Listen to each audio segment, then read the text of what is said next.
permintaan dan penawaran itu apa? Ada yang bisa? Boleh mengatakan? Saya kasih poin plus. Boleh? Permintaan adalah jumlah barang atau jasa yang ingin atau mampu dibeli oleh konsumen. Oke, itu. Penawaran itu adalah jumlah atau barang yang ditawarkan oleh produsen atau penjual. Oke, saya mau nambahin ya. Jadi singkatnya atau diringkasnya, permintaan adalah sejumlah barang yang diminta pada berbagai tingkat harga dalam waktu tertentu, seperti yang sudah disebutkan ya. Kita lanjut ke hukum permintaan. Hukum permintaan itu bila harga naik, maka barang yang diminta akan turun. Ini adalah hukum permintaan. Bila di sini ada yang bisa kasih contoh nggak dalam kehidupan sehari-hari kalau misalnya harga naik tapi permintaan akan turun? Ada yang bisa? Ya. Oke, boleh Salman? Contoh, misalkan harga BBM naik, maka pembeli sebelum akan menahan untuk membeli harga BBM yang Selanjutnya ke faktor permintaan. Jadi semuanya faktor yang mempengaruhi permintaan yaitu harga barang itu sendiri. Gimana ibu dalam harga barang itu sendiri maksudnya? Jadi ini ada yang disebutkan oleh contohnya Salman, BBM. Jadi yang dilihat harga dari BBM itu apa yang sedang naik dari si permintaan ini. Jadi dilihat dari yang produknya ini seperti itu. Selanjutnya ada harga barang lain, lalu pendapatan. Maaf saya lagi kurang sehat ya. Jumlah penduduk, prediksi, harga, dan selera. Di sini ada faktor-faktor permintaan. Jadi dimulai dari harga barang itu sendiri, harga barang lain, pendapatan, jumlah penduduk, prediksi, harga, dan selera. Dari ke beberapa faktor tersebut, ada yang bisa kasih contoh nggak? Misalnya di prediksi nih, contoh dari faktor prediksi permintaan ada yang bisa kasih contoh. Jadi kalau prediksi bisa dilihat dari mana? Ada yang tahu? banyak sih Bu, faktornya. Media sosial bisa. Faktor sosial, faktor politik, geopolitik, terus kelangkaan bahan baku, kelangkaan produksi. Itu sih setahu saya Bu. 100 buat Salman. Ada yang mau bantuin gua mesin tulisnya? Saya tuh yang penting Bu. Oke. Ke kurva permintaan. Sini misal kalau harga barangnya 100, berarti dia jumlah permintaannya akan berapa? Yang tahu? Lebih sedikit. Berapa sih?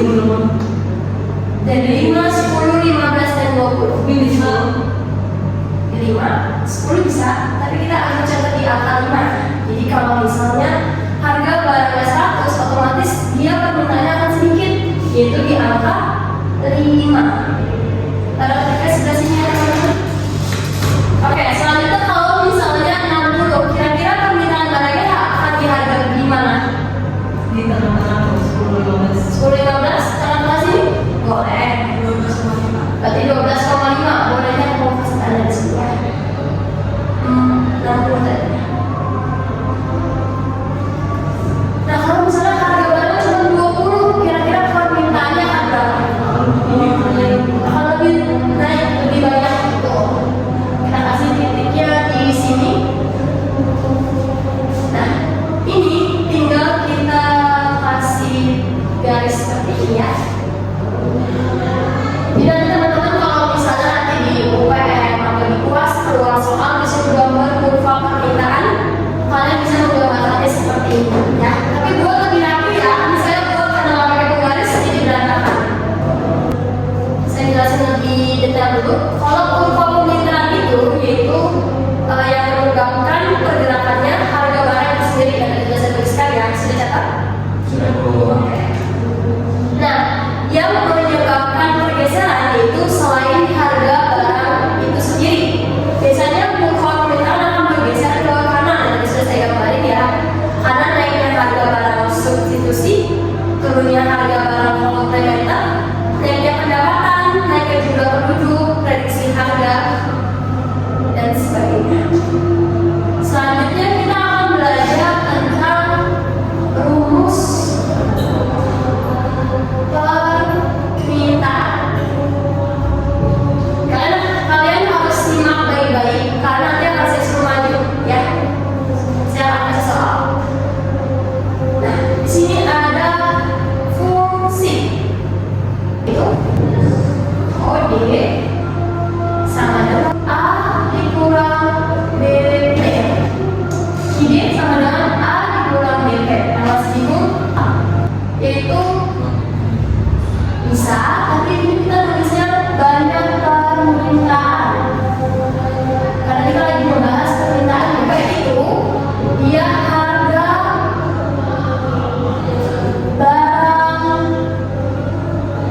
unit. A dan B konstanta, di mana nilai B negatif ya, negatif. Dari permintaan ini lahir sebuah rumus P P1 per P2 dikurang P1 sama dengan I dikurang Q1 per Q2 dikurang Q1. Ini rumus untuk mencari fungsi dari permintaan. Contoh soal. Jadi ini ibu kasih soal di mana jika harga barangnya 100.000 per unit, maka jumlah permintaannya 10 unit. Nah, jika harga barang 50.000 unit per unit, maka jumlah permintaannya 20 unit. Ada yang mau jawab? Ada soal apa? Siska ibu. Bos, siapa yang jawab?